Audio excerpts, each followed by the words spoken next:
Hi guys, it's me, Trudy Lee. How's everybody doing? I'm doing pretty good myself. It was a little bit warm here today. I think it got up to about 88 degrees. Me and my husband, we were in the car and it said 88 degrees. It was right here close to our house, so it was pretty warm. It got pretty warm, and I still haven't turned on the air conditioner, but I think I may have to turn it on pretty soon because the last couple of mornings when I've woken up, my PJs have been on the floor. I didn't know it wasn't because of that. It was because I was hot. Yeah, I get hot. I have my fan on here. You can't see it because it's right there. I turned it on really high last night. It was going really, really fast. And I woke up at like 5 o'clock in the morning and it was going slow. I'm like, what? And my husband was sitting there on his phone. At 5 o'clock in the morning, he's playing on his phone because he keeps his phone right next to him, plugged in. And so he was on the phone. And I said, how did you change that setting on that fan? Because he has a stand on the end of the bed. And if he does that, it would wake me up because I'm a really light sleeper. I was like, how did you change that fan without waking me up? I was really surprised. He didn't want the fan on at all. He says it burns his eyes. And I tell him, if you close your eyes, it won't burn them. The air going so fast, you know. Look, this is how he turned it on. He got his back scratcher and got up there and pulled it without having to stand on the bed. He's so smart. So he didn't wake me up, but it woke me up just because he was playing on his phone. It's weird, when your husband's not asleep, it just wakes you right up. It does me anyway. I sleep really light anyway, so I might have to turn on the air conditioner in the next couple days. I think so because I think it's supposed to get up into the 90s. I think this weekend's going to be pretty hot. So anyway, yeah, my husband's glued to the phone all the time. It has been a source of contention between us here of late. We were going somewhere. We were getting ready. I was getting ready, and I thought he was getting ready, and he was sitting on the couch fooling around with his phone. And I mean, it takes me time to get ready, you know. I put on all my makeup, get dressed and everything. I go out there, and I'm like, you're not ready? What are you doing? And so I'm like, let me see what you're looking at on your phone. What's so interesting? Woo, that started a big old fight, y'all. That started a big fight. He told me, no, you're not going to look at my phone. And I'm like, why not? And he said, this is, my privacy, and I don't want you on my phone. I want some privacy. And I was like, what? It's fine to have privacy, but you gave that up over 35 years ago. Now, I know that doesn't sound very nice, right? Everybody does need some privacy. I understand that. But if you're looking at something, and somebody says what you're looking at, especially your spouse, and you're like, I'm not sharing that with you, then it makes you feel suspicious and mad, So anyway, my phone's always on. He can go look at it anytime he wants. He has a little code. You have to put a code in to get his.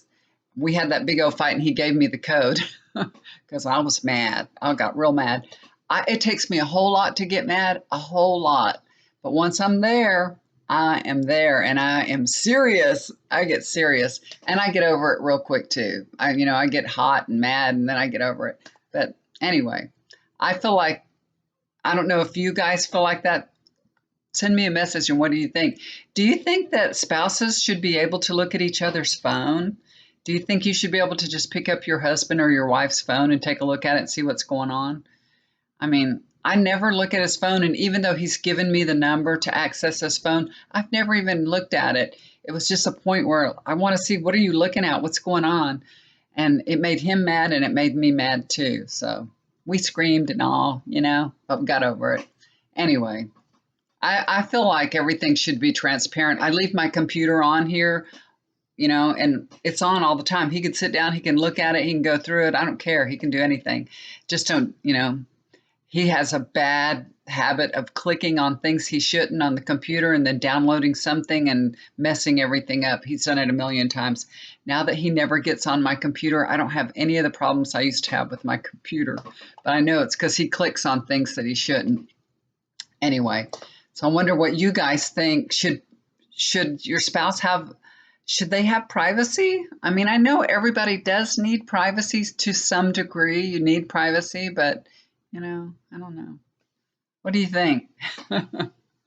I mean, he's still on his phone all the time, and I have to tell him, get off your phone. It makes him mad. And we'll go over to my daughter's house, and he'll want to visit the kids, and we're visiting, and he'll get on his phone, and I'll say, "Hello, we're here visiting. Get off your phone."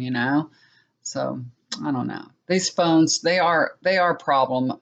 We have great technology, wonderful technology, but really, they're truly, truly keeping us from sharing, a relationship with each other, having just talking and being together.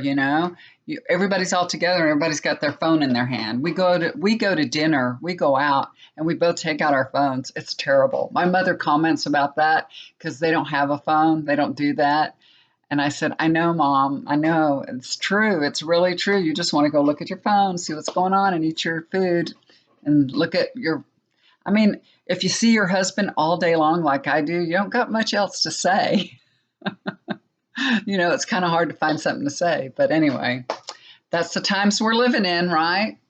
Okay, guys. So I'm going to do a reading on this Iran mess. I'm just, worried about, my husband, he was born in Iran. So we're nervous. We're worried about that. We're worried about, is something going to happen in Iran? And it's really scary. It really is. And this John Bolton, man, he is after Iran. I think he wants to have a second go at him. He didn't get him the first time around. My husband was born a Muslim, raised a Muslim, but his family, like his mother didn't cover herself, and he had a stepmother after that, and she did cover herself a little bit, but when she came to the United States, she didn't have a cover. So I guess they aren't super religious in that way where they think they've got to cover up and everything. There's all grades of religion, even Christianity. There's some that are like super Christians. And anyway, we always say, he says, I'm a non-practicing Muslim because he really doesn't practice religion. And I don't either. We don't really believe in religion. We believe that we're spiritual beings having an experience here. Just, we're learning and expanding and having an experience. But of course, we believe in God and we pray and, all. And we believe that whatever you believe in is okay, as long as it's not hurting somebody else, So whatever path you choose to be on, that's okay. That's what you're supposed to do. And that's what you should do. Whatever makes you feel happy, it gives you peace and joy, then you're on the right path. Okay. So that being said, that's the way that I look at things and the way I see it anyway. He's a non-practicing Muslim, although he has a hard time eating pork. We just ate pizza last night. The only thing that he wants on his pizza is ham. I don't know what is wrong with that man. He'll tell me, I don't eat pork. I was raised a Muslim and I just can't eat pork. Even though, he doesn't practice it, he just doesn't like it. But that's the only thing he'll eat on his pizza. He ate ham and black olives, and he'll call it Canadian bacon. He'll say, it's Canadian bacon, it's not ham. And it's ham. He knows it is. But anyway, okay, enough about ham. Okay, here's the flavor of the reading. This is the bottom of the card that I already have the cards all laid out ready to go. This is the flavor of the reading. This is a 7 of Cups. So there are many different diplomatic avenues that can be pursued to resolve this problem. Okay, so this is about choices, and there will be consequences. Okay, that's what this means. The first card I come to is the Queen of Cups. So we know this is a very emotional situation. It's emotional for a lot of people. If you're Iranian person and you live here and you see what's happening, it really makes you feel emotional and afraid. Also, other countries that are in the Middle East, you can imagine what they're thinking. If a war starts there, it's going to it's going to start a big war in the whole Middle East. So everybody's nervous. Everybody's very emotional and nervous. But this is a woman here that is involved in this situation. This person, she's a very wise woman. She is giving guidance and counsel. She has a good heart. She doesn't want to see us go to war, and she will do everything in her power to stop it. So I think this is Pelosi. That's what I think this is. And Trump can't declare war unless he goes through Congress. Right? We all know how that's working, right? We all know how all that's been working. That's been working really good. I don't know. He gets away with everything, so we'll see how that goes. But that's Pelosi, and she is totally against it, and she's trying to stop it. Okay? Crossing over that situation is Six of Wands. She will be successful at stopping him. That's what this is. This is a success card, so she will be able to stop him, and we'll be celebrating her victory. So good. That's good. So she'll be able to stop him. I guess for now she can stop him. So I don't know. They have a way of running around people, though. Overlooking the situation is a Page of Cups in the reversed position. I rarely ever get a reversed card, and I have two of them here, which is really weird. So, I feel like this is just tells me that something's going to happen. Something is going to happen. I think it's going to go off the rails here. So I think this is bad news coming, because this is usually good news. So upside down, I would think it's going to be bad news. Maybe if Iran acts as the aggressor and they start a war, and then Trump doesn't need Congress's help, I don't know. Something like that. Something like that could happen. Maybe it's something like that, but it's bad news. This is bad news. So I don't like seeing that. The foundation of the situation below here, I have the Lover's card. There's a big responsibility here to heal this relationship with Iran, and it comes down to a choice being made.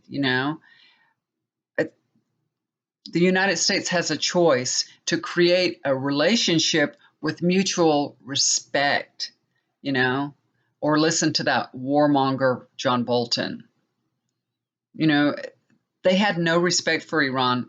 He just walked away from the deal. Trump just totally broke that deal with Iran. He's the one that pulled out, and now he's telling Iran, come to the table, let's renegotiate.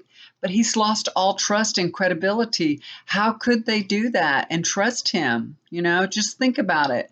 How could they do that and trust him? He is not a trustworthy president. Look what he's doing. I mean, there's so many things that he's doing that are wrong.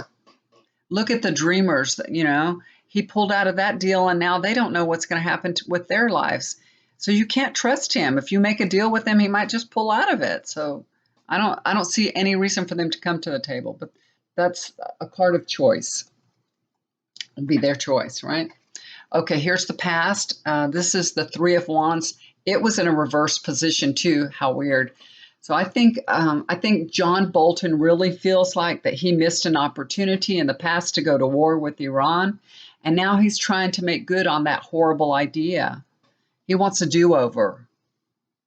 This is all about John Bolton. It really is. He's the only other person that has a bushier mustache than my husband. On a lighter note. All right, I've got to lighten it up here because it's getting heavy. Here is the near future card. And this is as far as I went. I did go ahead and pull another clarification card because I didn't like this one. And it's the Three of Swords. So I think there's going to be an outcry from many nations. Many voices are going to, be against this. So we're going to hear that. This is causing a lot of fear, a lot of heartache, a lot of pain. We will be betrayed. This is a betrayal for the United States, and it doesn't look very good, y'all. It really, really doesn't look good at all. So I didn't want to leave it at this card, so I took another card, a clarification card, to clarify what's going on in the near future, and it's not good either.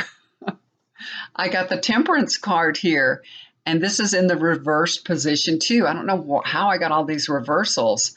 So there's lots of drama here. Everything's out of balance. There's no peace. There's no harmony. Mistakes are being made. No one is cooperating or communicating. Um, and it's a scary situation right now. It's really a scary situation. I hope it doesn't escalate to war. Now, this doesn't say it does. It just says we're in a really scary, bad situation right now. So this is the near future. I didn't go all the way out to a later date.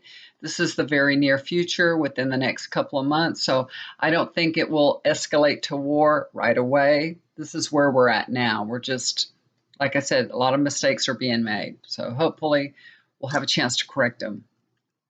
Okay, so that's where we're at with Iran. Not looking good. It's not looking good, but I hope that, let's all say a prayer for peace, for the Middle East, for our country, for everybody involved in this situation. Just pray for peace, because we don't want to go to war with any country at all. We lose our loved ones, our family members that are serving in the military, our friends. So we don't want to do that, y'all. We really don't want to do that. So just pray for peace, guys. That's all we can do. All right. Well, that's my take on it for now. I will read on it again, maybe in a couple of weeks, and see what's going on with it. So right now, that's where we're at. A lot of drama. But I don't see a big war. I don't see a big war happening right now, not anytime soon. So that's good. But it's stressing people out a lot of stressing. Okay, guys, thank you for listening to me. I appreciate it. I appreciate all your messages. I read them. My dog has actually not escaped in the last couple of days. My husband dug a trench and put cement underneath the gate that he built, and the dog can't dig underneath there. He was digging a hole, and when it was all flush, the wood was all flush against the dirt, so he couldn't grab onto it. But after he dug a hole, then he could start grabbing onto the wood, and he would have tore that cedar right off there. I know he would, even though he put big old bolts on it, and he drilled it into a pipe. But that dog is strong. Anyway, people were asking me, why does your dog want to escape so bad? What's wrong with this dog? He came from a huge litter. Anatolians have a lot of puppies, and so we know 3 people that have his litter mates, and they're having the same problem. So I think this is just an Anatolian thing. They like to wander around. He doesn't go really far. We have 3 acres, but it's not all fenced in, and he usually stays pretty close, within a couple of acres here on our land. So, but he wants to go chase deer. We have deer all over the place here. And if one walks too close to the fence, he just, goes crazy. So there's all kinds we live in a really rural area. So there's a lot of deer, there's foxes, there's lots of animals, rabbits and everything. So if he sees another animal, he just wants to get out and chase it so bad. But it's not to do anything bad. Although, I would hate for him to catch an animal because he might kill it just because it's fun, Okay, guys, that's it. So thank you so much again. I'm reading all your messages. That's some of the answers to the messages I got. So he's doing good. He's behaving. And, I did walk him this morning, too. I walked him by myself. I can't walk the 2 dogs anymore. They've hurt me too many times. They knocked me down. They've knocked me down at least 3 times. One time really bad. I got really badly hurt. The last time they knocked me down, it was terrible. A little beagle got out of somebody's yard, and it was a young beagle, came running to us, wanting to play with us, and my dogs just went spastic. And I was just trying to hold them. They wanted to bite the dog. They were going to kill the puppy, and the puppy was just trying to play with them. And I was holding on for dear life. They knocked me down in the road. They stomped on my face and everything. And the owner of the dog came out, and it was a big mess. And so I didn't want to walk them anymore. So now I have to walk them separate. I can hold on to one of them better than 2. When they both go crazy, I really can't hold them. I mean, I did. I held on to them, but I was on my back, holding them like this. It was terrible. And they jumped on my face and everything. It was terrible. Yeah, they have no respect for me. I understand. Yeah, I need a dog whisperer. Y'all are right. I do need a dog whisperer. And somebody told me, because it's my daughter's dog. The big one is my daughter's dog, and they said, "Oh, that's your grandbaby. So that dog's your grandbaby. No wonder he doesn't listen to you." And that kind of made sense. It really did. It kind of made sense because I guess I do spoil him. I've never had a dog be so disobedient, never. And I've had a few other dogs, and I've never had one so naughty. But I guess this is my experience, so I have to learn patience with him. It's testing me. All right, guys, I'm going to let you go. You take care. If you guys would like to get a reading with me, go to trudyleetarot@hotmail.com, and we'll set up a reading, okay? If you'd like to get one, just contact me and let me know. Hit the bell to be notified for my next video that's coming out. Hit the like button if you like. Subscribe to my channel. And thank you guys so much. I appreciate it. Love y'all. Do something kind for somebody. It'll always come back to you. Bye for now, you guys.